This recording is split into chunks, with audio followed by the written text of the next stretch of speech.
মুরব্বী মানুষ, তার হাতের কেনে আঙ্গুল ধরে 10-11 বছরের একটা কিশোর দাঁড়ায় রয়েছেন। পয়গম্বর যখন বাহন থেকে নামছেন, তো ওই কিশোরটা নিজের বাপের হাতের মধ্যে একটা ঝটকানা দিয়া এক দৌড় দিয়া আপনার আমার পয়গম্বরকে জড়ায়ে ধরছে। আল্লাহর নবীরে জড়ায়ে ধরে ডাক দিয়া বলেন, উহিব্বুকা ইয়া রাসূলুল্লাহ।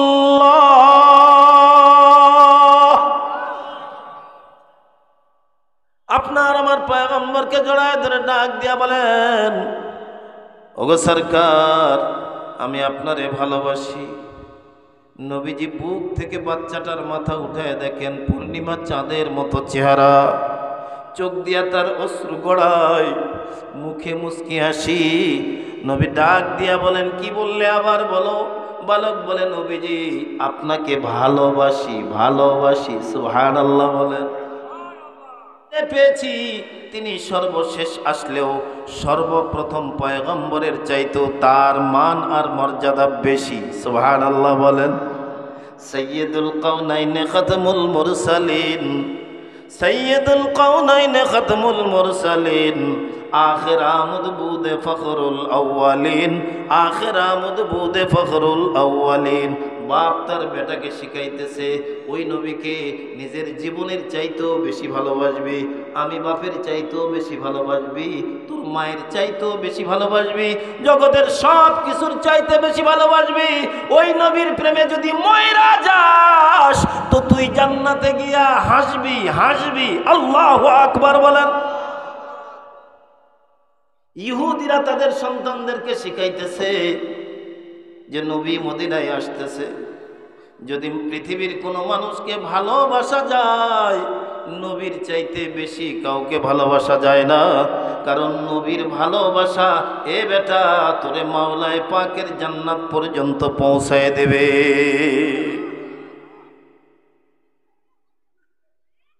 এজন্য বলবো, আপনার ছোট্ট সন্তান গভীর মনোযোগ দিয়া কথাটা শুইনা যান। এই সন্তানকে লালন পালন করা যেমন আপনার দায়িত্ব, এই সন্তানকে আল্লাহর কোরআনটা শিখিয়ে দেওয়াও আপনার দায়িত্ব। কথা বলেন, আর একটু ধীরে বলেন, ঠিক না বেঠিক?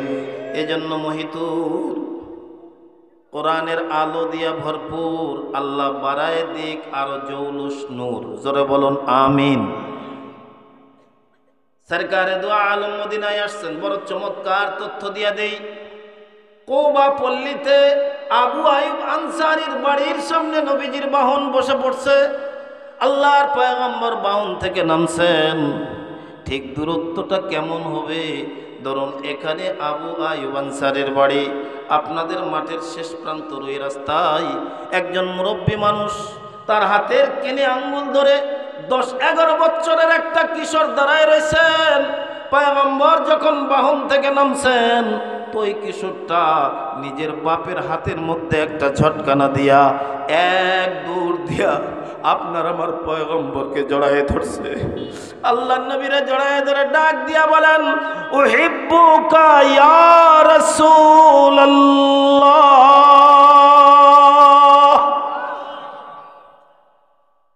আপনার আমার পয়গম্বরকে জড়ায়ে ধরে ডাক দিয়া বলেন, ওগো সরকার, আমি আপনারে ভালোবাসি। নবীজি বুক থেকে বাচ্চাটার মাথা উঠায় দেখেন পূর্ণিমা চাঁদের মতো চেহারা, চোখ দিয়া তার অশ্রু গড়ায়, মুখে মুস্কি হাসি। নবী ডাক দিয়া বলেন, কি বললে আবার বলো। বালক বলে, নবীজি আপনাকে ভালোবাসি, ভালোবাসি। সুবহানাল্লাহ বলেন। নবী আমার ডাক দিয়া বলেন, এই তুমি কি আমারে দেখছো কোনোদিন? কই লা ইয়া রাসূলুল্লাহ। ওগো সরকার, আপনাকে কখনোই আমি দেখি নাই। আল্লাহর পয়গম্বর ডাক দিয়া বললেন, তাহলে তুই কেমনে আমারে ভালোবাসলি? ও বলে, আমার বাপ বলেছে, আমার মাই বলেছে, আপনাকে আমার বাবার চাইতেও বেশি ভালোবাসা যায়, আপনাকে আমার মায়ের চাইতেও বেশি ভালোবাসা যায়, আপনাকে দুনিয়ার সব মানুষের চাইতে বেশি ভালোবাসা যায়, এমনকি নিজের জীবনের চাইতেও আপনাকে বেশি ভালোবাসা যায়। আল্লাহু আকবার।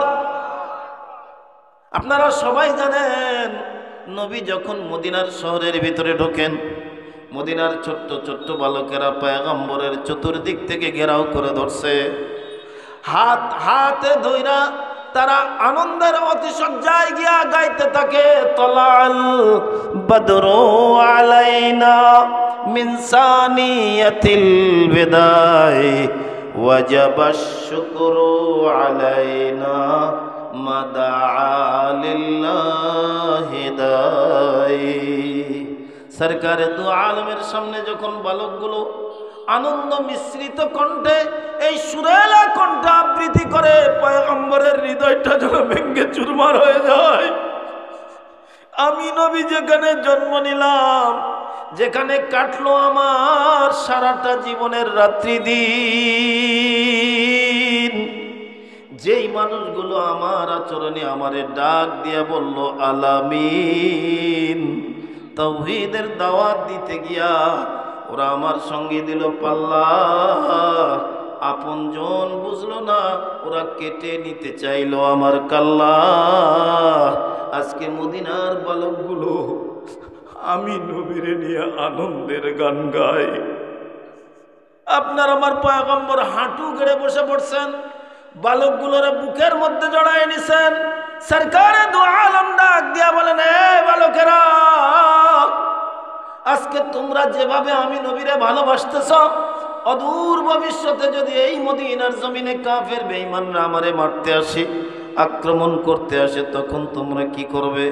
বালকেরা আনন্দের চোটে ডাক দিয়া কয়, নবীজি, আপনার প্রতি আমরা এনেছি ঈমান, আপনি নবী ভালো করে সইনা রাখেন দিয়া দুইটা কান, আপনাকে বাঁচাইতে প্রয়োজন বোধে আমরা কেটে দেব আমাদের গর্দা। তেরে ইশক মে কুহে গম, তেরে ইশক মে কুহে গম, सर पे लिया वजूद हो, ओ आयशा ने साथ जिंदगी छोड़ दिया अब जो हो तो हो। ওগো নবী, আপনার প্রেমের মালা গলায় পড়েছি যখন, আপনাকে ছেড়ে পিছু পা হব না তখন। আল্লাহর পয়গম্বর সরকারে দু আলম নবী বালকটার হাত ছেড়ে নিয়ে সামনে দাঁড় করালেন, ডাক দিয়া বললেন, এ কিশোর, ভালোবাসা এটা মুখে দাবি করলে হয় না, ভালোবাসা এটা কলিজার বিষয়। কথা বলেন, কাকে কখন কোন জায়গায় ভালো লাগে এটা কি মুখ থেকে বলে বোঝানো যায়? আর একটু ধীরে বলেন, বোঝানো যায়? একবার যদি কাউরে ভালো লাইগাও যায়, তখন আমাদের ওই নওগাঁর এলাকায়, মহাদেবপুরের এলাকায় বলে, পিড়িতে মজিলে মন কিবা হাড়ি। এই তো সরকারে দু আলম নবী বলেন, তুমি যে আমারে ভালোবাসো তার কোনো প্রমাণ দিতে পারবা? ভালোবাসা এটা দাবি করলে হয় না, প্রমাণ দেওয়া লাগে। আমি যদি বলি এই জায়গাটা আমার, আপনারা সবাই ডাক দিয়া বলবেন, হুজুর জায়গাটা দিল কে, দলিলটা দেখান। কথা বলেন, দেখি দাগ নম্বর, খতিয়ান নম্বর ঠিক আছে কিনা, দেখি মালিকের সই স্বাক্ষর ঠিক আছে নাকি, ভুয়া জাল দলিল নিয়ে আপনি হাজির হইছেন। আল্লাহর পয়গম্বর ডাক দিয়া বলেন, না গুফতার না দারদ কাছে বাতকার, ওয়ালেকিন চুগুফতি দলিল আসবিয়ার, ওয়ালেকিন চুগুফতি দলিল আসবিয়ার। এই শুধু মুখে ভালোবাসার দাবি করলে হবে না, প্রমাণ দেওয়া লাগবে। আর ভালোবাসাটা এমন একটা বস্তু যেটা দেখানো যায়।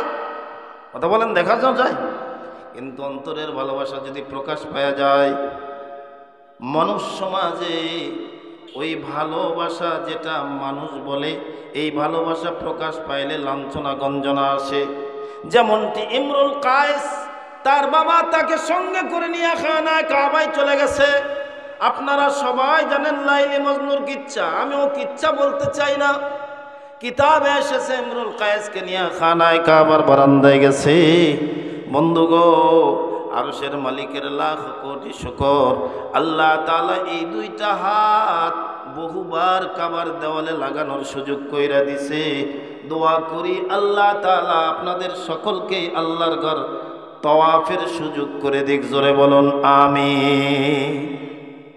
দেখবেন খানায় কাবার ছবি মক্কাতুল মুকাররমা তো, বিশেষ করে মক্কাটা তো দোয়া কবুলের জায়গা। তার মধ্যে বিশেষ বিশেষ জায়গা আছে যেখানে দোয়া করলে আল্লাহ দোয়া কবুল করে নেয়। আরাফা, মিনা, মুজদালিফা, মাকাম ইব্রাহিম, হাতিম, মিজাবে রহমত, এই জায়গাগুলো যদি কেউ দোয়া করে আল্লাহ দোয়া কবুল করে নেয়। ইমরুল কায়েসকে নিয়ে খানায় কাবার বারান্দায় গেছে। কাবা ঘরের ছবির দিকে লক্ষ্য করে দেখবেন একদিকে বাঁকা, এক বুক পরিমাণ উঁচু একটা ওয়াল দেওয়া আছে, দেখেন নাই? এই ওয়ালের ভিতরে এটাকে বলা হয় মিজাবে রহমত, আর ওয়ালটাকে বলা হয় হাতিম। এই মিজাবে রহমতের সোজা খানায় কাবার উপরের দিকে তাকাবেন। কাবা ঘরের ছাদের পানি পড়ার একটা ড্রেন আছে, একটা নালা আছে, চারকোনা স্বর্ণের একটা নালা আছে। সরকারে দু আলম নবী বলেন এটা হলো মিজাবে রহমত, যেখানে খানায় কাবার ছাদের পানি পড়ে। এই জায়গায় যদি কেউ দুই হাত তুলে মালিকের দরওয়াজায় দোয়া করতে পারে, দোয়া করতে দেরি আরশের মালিক আল্লাহ দোয়া কবুল করতে দেরি করে না। ইমরুল কায়েসকে নিয়ে মিজাবে রহমতে গেছে। বেটারে ডাক দিয়া কয় কাবার দেওয়ালে হাত লাগা, দোয়া কর, মালিকরা বল আল্লাহ লাইলির মোহাব্বত দিল থেকে তাড়ায় দাও। মিজাবে রহমতে ইমরুল কায়েস হাত লাগায় দোয়া করতেছে, এলাহি এলাহি তুবতু মিন কুল্লিল মাআসি, এলাহি তুবতু মিন কুল্লিল মাআসি ওয়ালাকিন হুব্বা লাইলা লা আতুবু। কাবার দেওয়ালে হাত লাগায় ডাক দেয়া কয়, ও মালিক, জীবনে যত করেছি পাপ, তোমার ঘরে হাত দিয়া বলি মালিক আমারে কইরা দাও মাফ, আমার আমল নামা থেকে গুনাহ খাতাগুলো তুমি করে দাও সাফ, কিন্তু লাইলির মোহব্বত আমার কলিজায় আরো বাড়ায় দাও। কায়দা না বেকায়দা? কথা কন না কেন? কায়দা না বেকায়দা? ছোট্ট বালকরে নবী ডাক দিয়া কয়, তুমি যে আমারে মোহব্বত করো, ভালোবাসো, প্রমাণ কি দিতে পারবা? ও ডাক দিয়া বলেন, ওগো সরকার, আপনার কি এমন প্রমাণের দরকার? বলুন নবী বলুন, প্রমাণ যা লাগবে আমি দিয়া দেব। আল্লাহর পয়গম্বর ডাক দিয়া বলেন, ওই যে যার হাতটাতে ঝাঁকুনি দিয়ে তুমি চলে আসলা, মানির রাজুল, ওই লোকটা কে? কই ওটা আমার বাবা। ডাক দিয়া বলে, তোমার বাবার চাইতেও কি আমারে বেশি ভালোবাসো? নবীর সামনে বালক মাথা নাড়ে আর বলে, সুবহানাল্লাহ বলে। এই এটাই যদি সত্য হয় তাহলে যাও দেখি আমি নবীর প্রেমে তোমার বাবার কর্তৃত্ব কাল্লাটা আমার সামনে হাজির করো। কিশোর বন্ধুরা গভীর মনোযোগ দিয়া শোনো। ছোট্ট কিশোর এই দিক তাকায় ওই দিক তাকায়। এক পর্যায়ে এক সাহাবীর কোমর থেকে একটা তলোয়ার টান দিয়া নিয়া কষা একটা দৌড় মারে নিজের বাবার গর্দান নেওয়ার জন্য। নবী হুকুম করেছেন, ভালোবাসার প্রমাণ চাইছেন। আল্লাহ নবী তাকায় দেখেন বালক দৌড়ায়, তার কোনো পিছু টান নাই, দৌড়াই তো দৌড়ায়। সরকারে দু আলম নবী আর্তনাদ করে ডাক দিয়া বলেন, কেফ কেফ হল্ট, দাঁড়া, আল্লাহু আকবার বলেন। বালক দাঁড়ায় গেছেন। আপনার আমার পয়গম্বর ডাক দিয়া বলেন, তাল কাম হিয়ার, আসো তুমি আমার কাছে আসো। বালকটা যখন নবীর কিনারে আসছেন, এবার পয়গম্বর দুটা হাত বাড়াই দিছেন। আমার দয়ার নবী, রহমতের নবী, উম্মতের কান্ডারি নবী, বালকটারে বুকের মধ্যে জড়ায়া নিয়া আনন্দে নবীজি চোখের পানি ছাইড়া দেয়। ডাক দিয়া বলতে থাকে, রে কিশোর, আমি নবী দুনিয়াতে কারো গর্দান নেওয়ার জন্য আসি নাই, তবে গর্দানওয়ালা মানুষগুলোকে জাহান্নাম থেকে বাঁচানোর জন্য, আল্লাহর জান্নাতে নেওয়ার জন্য আমি দুনিয়াতে আসছি। আমি কারো জন্য আযাব হয়ে আসি নাই। আল্লাহ আমারে রহমত হিসাবে পাঠাইছেন। ওয়ামা আরসালনাকা ইল্লা রাহমাতাল লিল আলামিন। जहाँ तक है रुबूबियत खुदा का, जहाँ तक है रुबूबियत खुदा का, वहाँ तक है नबूवत मुस्तफ़ा का। शरीयत हो तरीक़त हो तमामी, हकीकत में मुहम्मद का गुलामी। अल्लाह আকবার বলে। যত জায়গার জন্য আমার আল্লাহ আল্লাহ, তত জায়গার জন্য আমার নবী রাসূলুল্লাহ। আর একটু ধীরে বলেন সুবহানাল্লাহ, জোরে বলেন সুবহানাল্লাহ। जहाँ तक है रुबूबियत खुदा का, वहाँ तक है नबूवत मुस्तफ़ा का। शरीयत हो तरीक़त हो तमामी, हकीकत में मुहम्मद का गुलामी। अपनी शरीयत बोलें, मारिफत बोलें, तरीक़त बोलें, हकीकत बोलें, सब কিছুর সমন্বয়ের শেষ কথা হলো আল্লাহর নবীর গোলামি করা। নবীর গোলামি ছাড়া মাওলায়ে পাকের জান্নাত কপালে জুড়বে জুড়বে। কথা বলেন, জুড়বে। কাজেই মারিফতের নামে যারা ভণ্ডামি করে, নামাজ পড়ে না, ইসলামের ধার ধারে না, রাসূলের আদর্শের পায়বন্দি করে না, খোদার কসম এরা ভণ্ড, এরা ভণ্ড, এরা বদমাইশ, এরা লুচ্চা, এরা ইসলামের দুশমন, নবীর দুশমন। কথা বলেন।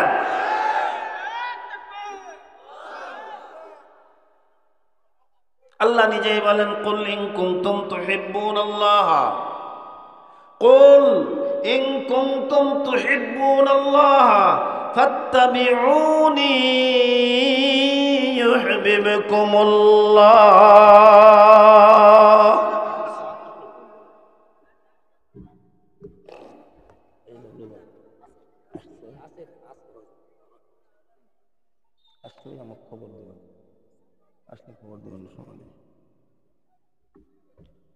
খুব কষ্ট হচ্ছে আপনাদের।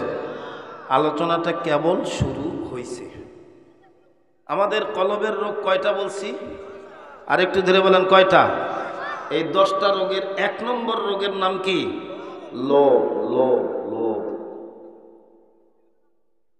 চমৎকার কথা আসতেছে, একটু অপেক্ষা করেন, দেখেন তো এই রোগগুলো আমাদের ভিতরে আছে কিনা। সরকারে দু আলম নবী ডাক দিয়া বলেন, এই মাথা তোল।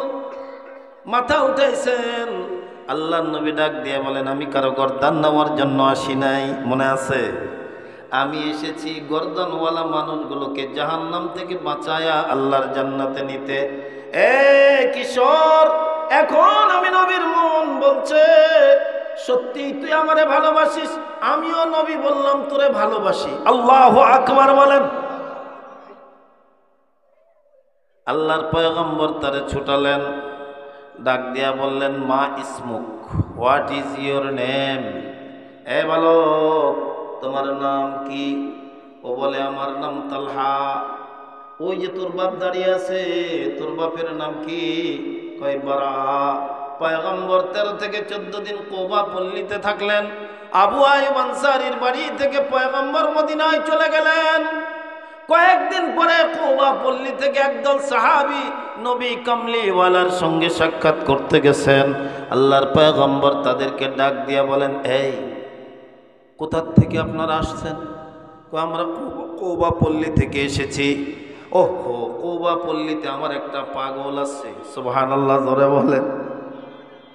ও বয়সে বড় নয়, এজন্য প্রবাদে বলে, যেটা হয় ওটা 9তেই হয়, যেটা হয় না ওটা 90তেও হয় না। আল্লাহর পয়গম্বর ডাক দিয়া বলেন, কুবা পল্লীতে আমার একটা আশেক আছে, তালহা নাম, চেনো তোমরা? ওরা ডাক দিয়া কয়, নবীজি, কুবা পল্লীতে তো অনেক তালহা আছে।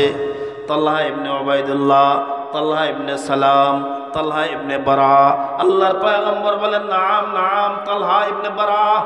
আল্লাহর নবীর সামনে সাহাবীরা ডাক দিয়ে বলেন, নবী গো, এই তলহা তো কুবা পল্লীতে লাগাই দিছে আপনার প্রেমের মেলা। ও তো কিশোরদের ভিতরে ঢুকাই দিছে নবী আপনার আদর্শের খেলা।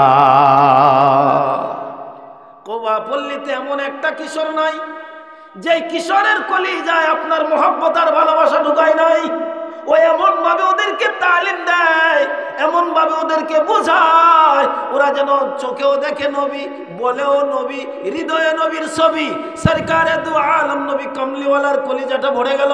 আল্লাহর নবী তালহার জন্য দোয়া করলেন, তাদেরকে খাতির যত্ন করলেন, বিদায় করলেন। পক্ষকাল পরে আবার কুবা পল্লী থেকে একজন সাহাবী আসছে। আল্লাহর পয়গম্বর ডাক দিয়া বলেন, এই আমার তালহা ইবনে বারার কোনো খবর জানো?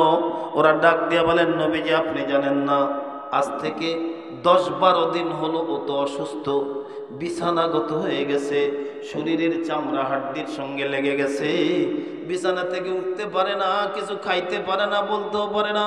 পরন্ত বিকেল, ডুবন্ত সূর্য, সন্ধ্যা ঘনীভূত প্রায়, আপনার আমার পয়গম্বর তাৎক্ষণিকভাবে দাঁড়িয়ে গেলেন। সাহাবীদেরকে বললেন, কুম ওয়াইমশু, তোমরাও দাঁড়াও, চলো আমার সঙ্গে চলো। সরকারে দু আলম মদিনা থেকে কুবা পল্লীতে চলে গেলেন। হযরত বারার বাড়ির দরওয়াজায় গিয়ে টক টক করে টোকা দিলেন। বারার দরওয়াজা খুললেন, নজর করে দেখেন সরকারে দু আলম নবী দরওয়াজায় দাঁড়ানো। আল্লাহর পয়গম্বর ডাক দিয়া বলেন, আমার তলা অসুস্থ, তুমি আমারে খবর দিলা না কেন? সরকারে দু আলম নবী তলার শিয়রের পাশে গেলেন, নিজের হাতের আঙ্গুল দিয়া তলার মাথার চুলগুলো আঁচড়াই দিচ্ছেন। নবীজি শিয়রের পাশে বসে বলতেছেন, মা খবরুকা ইয়া তালহা, আমার পাগল তলহা, তোর খবর কি? দেখা যায় তলহার চোখ দিয়া শুধু পানি পড়তেছে, ঠোঁট নড়ে কিন্তু কোনো আওয়াজ বের হয় না। পয়গম্বর বুঝতে পারলেন আর বেশি সময় নাই। আল্লাহর পয়গম্বর বাইরে আসলেন, তালহার বাবাকে ডাক দিয়া বললেন, বারা, আমি নবীর মন বলছে রে, আমার পাগলটা আর বেশি দিন বাঁচবে না। যদি আমার তালহা মইরা যায়, খবরদার আমি নবীরে খবর দিবা। আমি নবী আমার 2 হাত দিয়া কসলাইয়া কসলাইয়া তালহার গোসল দেব। যদি আমার তালহা মইরা যায়, আমি পয়গম্বর নিজের হাতে ওরে কাফন পড়াবো। যদি তালহা মইরা যায়, ওর নামাজে জানাজার ইমামতি আমি পয়গম্বর করব। আল্লাহু আকবার বলেন। শুধু তাই নয়, আমার পাগলের লাশটা, আমার আশিকের লাশটা, আমার দিওয়ানার লাশটা আমি পয়গম্বর আমার নিজের হাতে উঠায় আমার আশিকে হাকিকি আল্লাহর কুদরতি হাতে উঠাইয়া দেব। সরকারে দু আলম এই কথা বলে চলে আসলেন। বনু সালমা গোত্র এখনো নবীজি পার হতে পারেন নাই, সন্ধ্যা পার হয়ে গেছে। হযরত বারা নিজের সন্তানের শিয়রের পাশে বসে সন্তানের মাথা নাড়ে আর ডাক দিয়ে কয়, বেটা রে, এতক্ষণ পর্যন্ত নবীজি কথা বলল, কই তুই তো মুখ খুললি না? বেটা ডাক দিয়ে কয়, বাবা, আমার শিয়রের পাশে যখন আমার নবী আইসা বসে পড়ছে, আমার কি যে ভালো লাগতেছিল, আমি যে জবান দিয়ে কোনো কথা বলবো আমি জিহ্বা নাড়াইতে পারতেছিলাম না। বাবা মাথা নাড়ে আর সান্ত্বনা দিয়ে ডাক দিয়া কয়, রে বেটা, কাঁদিস না। এই সময়ে এই মুহূর্তে মদিনার জমিনে তোর চাইতে চাঁদ কপাল আর কারো হইতে পারে না। জানোস নি রে বেটা, তুই জানোস নি, তুই যদি মইরা যাস, নবী কইয়া গেছে নবী নিজের হাতে তোর গোসল দেওয়াবে। আর নবীর হাতের গোসল যদি কারো হইয়া যায়, ওই কবরের আযাব তারে স্পর্শ করতে পারবে না, জাহান্নামের আগুন তারে ধরতে পারবে না, পারবে না, পারবে না। আল্লাহু আকবার। বেটা, তোর কপালটা কত ভালো যে নবী নিজেই তোরে কাফন পড়াইতে চায়, নবী নিজেই তোর জানাজার ইমামতি করবার চায়, নবী নিজের হাতে তোর লাশটা কবরে নামায় রাখবার চায়। তালহা ডাক দিয়া কয়, বাবা, আমার মন বলছে আমি আর বেশি সময় বাঁচব না। আমি যদি রাত্রিবেলায় মইরা যাই, খবরদার আমার নবীরে খবর দিবা না। তুমি আমারে গোসল করাইবা, তুমি আমার কাফন পড়াইবা, তুমি জানাজা পড়াইবা, তুমি নিজের হাতে কবরে লাশ ঢুকাই দিবা। পরের দিন কুবা পল্লী থেকে একদল মানুষ মদিনায় গেছে। আল্লাহর নবী ডাক দিয়া কয়, এই আমার তলহার খবর তোমরা জানোনি? ওরা ডাক দিয়া কয়, নবীজি আপনি জানেন না, আপনি যখন কুবা পল্লী থেকে মদিনার দিকে পথ বেয়েছেন তখন হয়তো ওই তলহা মারা গেছে। আল্লাহর নবী বলেন, তাহলে আমারে খবর দিলে না কেন? ওরা ডাক দিয়ে বলে, নবীজি তালহা তো আপনারে খবর দিতে নিষেধ করছে। আল্লাহর নবী বলেন, কেন কেন? আমি নিজে তারে গোসল দিবার চাইলাম, আমি নিজে তারে কাফন পরাইবার চাইলাম, আমি নবী নিজে জানাজার ইমামতি করবার চাইলাম, আমি নবী নিজের হাতে তার লাশটা কবরে ঢুকায় রাখবার চাইলাম, কেন সে নিষেধ করছে? ডাক দিয়া তার বাবাকে বলে, বাবা আমি যদি রাত্রিবেলায় মারা যাই আর এই সংবাদটা যদি নবী কামলিওয়ালার কান পর্যন্ত পৌঁছে যায়, আমি নিশ্চিত আমি যেমন নবীরে ভালোবাসি আমার নবীও তেমন আমারে ভালোবাসে। সরকারে দু আলম নবী বলেন, উম্মত কিয়ামত পর্যন্ত আনেওয়ালা আমার উম্মতরা শুনে নাও, শুনে নাও, আমি নবী দুনিয়ায় থাকবো না, তবে আমার সঙ্গী তোমাদেরকে বানানোর একটা পথ বলে দিলাম। ক্বালা রাসূলুল্লাহ সাল্লাল্লাহু আলাইহি ওয়াসাল্লাম, মান আহাব্বা সুন্নতি ফাকাদ আহাব্বানি ওয়া মান আহাব্বানি কানা মাই ফিল জান্নাহ। উম্মত তোমরা যদি ভয়ঙ্কর দিনেও আঁকড়ে ধরে রাখতে পারো আমি নবীর সুন্নত, আমি নবী বলছি আমারে ভালোবাসা লাগবে না, আমি তোমাদেরকে ভালোবেসে আমার আল্লাহর জান্নাতে সঙ্গী বানায়া তোমারে নিয়ে যাব হেসে হেসে। আল্লাহ যদি দয়া করে আমাদেরকে জান্নাত দেয়, আল্লাহর জান্নাতে যাইতে রাজি আছি? কারা কারা রাজি আছি? দুটো হাত উঁচু করে দেখান তো, দেখেন তো কোনো বর্ণচোরা কপাল পোড়া আছে নাকি যে হাত তোলে নাই? হাত টান করেন, বলেন আল্লাহ। হয় নাই? জীবনের শ্রেষ্ঠ আওয়াজ দিয়া বলেন, আল্লাহ আমাদের সবাইকে তোমার জান্নাত দান করো। জোরে বলুন আমিন। আর একটু জোরে বলেন, হাত নামান। আল্লাহ তাআলা নিজেই বলেন, উদউনি আস্তাজিব লাকুম। এ বান্দা তুই আমার কাছে চা, তুই আমার কাছে চা, তোর চাওয়াটা যদি চাওয়ার মতো হয় তুই চাইতে দেরি করবি, আমি আল্লাহ দিতে দেরি করব না।